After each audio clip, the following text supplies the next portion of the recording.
le Western State Hospital en Virginie. Un asile sophistiqué qui était nommé le Western State Lunatic Asylum il y a plusieurs ans, était construit pendant le 1820. Le 1905, Joseph Desjarnais, un médecin, a pris l'asile en charge. Sous l'ordre de ce docteur fou, les patients étaient soumis à la torture. Maintenant, on vous raconte l'histoire d'une de ces expériences.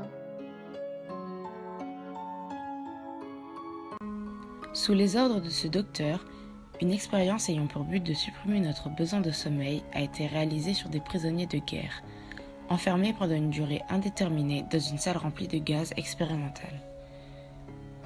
Les premiers jours se sont déroulés sans souci. Les prisonniers se comportaient de façon assez normale, cependant ils étaient assez silencieux et ne parlaient que de temps en temps. Après 5 jours, les scientifiques ont remarqué des changements dans l'attitude des captifs.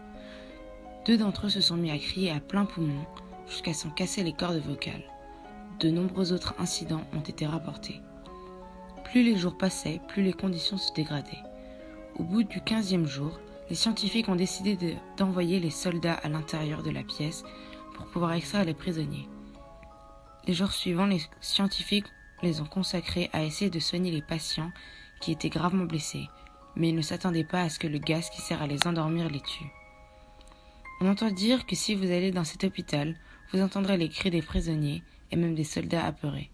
Il est également possible que vous puissiez voir la salle dans laquelle a eu lieu l'expérience. Mais attention, il est fortement déconseillé de vous y rendre, compte tenu des nombreux événements qui ont eu lieu.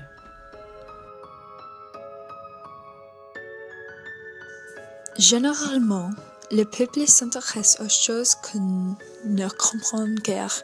À partir du Moyen Âge, il y avait plusieurs histoires qui se fondent sur l'idée d'un esprit persistant. Désormais, ces lieux sont célèbres dans sa propre ville, et même partout. Toutefois, en voyant le profit que les touristes apportent, il y a des escrocs qui fabriquent des légendes afin de profiter de leurs bêtises. Cependant, à mon avis, cet asile est hanté vraiment parce qu'il y avait des enquêtes sur des fantômes. Par exemple, il y a 8 ans, un groupe de chercheurs sont venus à l'asile pour comprendre mieux ce mystère. Après avoir passé une nuit blanche, ils se sont rendus compte du fait qu'on a capturé un enregistrement des voix qui rient. En fait, personne n'était à l'abri de la colère des âmes torturées et une femme du groupe souffrait des égratignures. Après ça, la réputation de cet asile grandissait.